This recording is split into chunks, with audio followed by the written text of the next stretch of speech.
Craft ചെയ്യാൻ എന്തെങ്കിലുമൊക്കെ materials തപ്പിക്കൊണ്ടിരിക്കുമ്പോഴാണ് ഈ പേപ്പർ കപ്പിൽ ഞാൻ കണ്ടത്. പിന്നെ ഒന്നും നോക്കിയില്ല, അപ്പോൾ തന്നെ പിൻട്രസ്റ്റിൽ പോയിട്ട് പേപ്പർ കപ്പ് വെച്ചിട്ട് എന്തൊക്കെ ക്രാഫ്റ്റ് ചെയ്യാൻ പറ്റുമെന്ന് നോക്കി.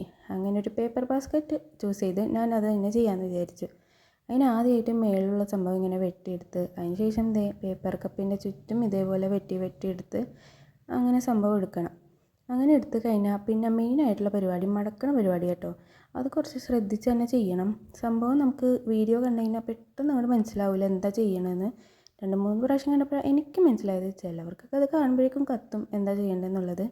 എന്തായാലും എനിക്കിത് കുറച്ച് ടൈം പിടിച്ച് ആദ്യത്തെ ഈ ഒരു മടക്ക് അങ്ങോട്ട് കിട്ടാനായിട്ട്. പിന്നെ ഈ മടക്കണ രീതിക്ക് അനുസരിച്ചാട്ടോ നമ്മുടെ ഫൈനൽ റിസൾട്ട് ഇരിക്കുക.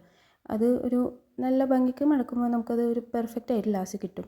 ഇല്ലെങ്കിൽ അത് കയറി ഇറങ്ങി അങ്ങനെയൊക്കെ ഇരിക്കാൻ ചാൻസ് ഉണ്ട്. അപ്പോൾ അതൊന്ന് നോക്കി ശ്രദ്ധിച്ച് ഇതാക്കുക. ഫസ്റ്റത്തെ കുറച്ച് പാടായിരുന്നു, പിന്നെ ചെയ്ത് വന്നപ്പോൾ എനിക്ക് ഈസി ആയിട്ട് ഇങ്ങനെ കിട്ടിയിട്ടോ. പിന്നെ എനിക്ക് പ്ലെയിൻ കപ്പാണ് ഞാൻ നോക്കിയത്, പക്ഷേ എനിക്കിതായി കിട്ടിയുള്ളൂ. തൽക്കാലം ഇത് വെച്ച് ഞാൻ അഡ്ജസ്റ്റ് ചെയ്തു. പിന്നെ ലാസ്റ്റ് ആദ്യം വെട്ടി വെച്ച സംഭവം ഇതേപോലെ ബാസ്ക്കറ്റാക്കി വെച്ച് കൊടുത്തിട്ടുണ്ട്. പിന്നെ 2 ഉണ്ടാക്കി. അതിൽ ഒരെണ്ണം കുഴപ്പമില്ലാതെ കിട്ടി, ഒരെണ്ണം അത്ര ഭംഗി ഉണ്ടായില്ല.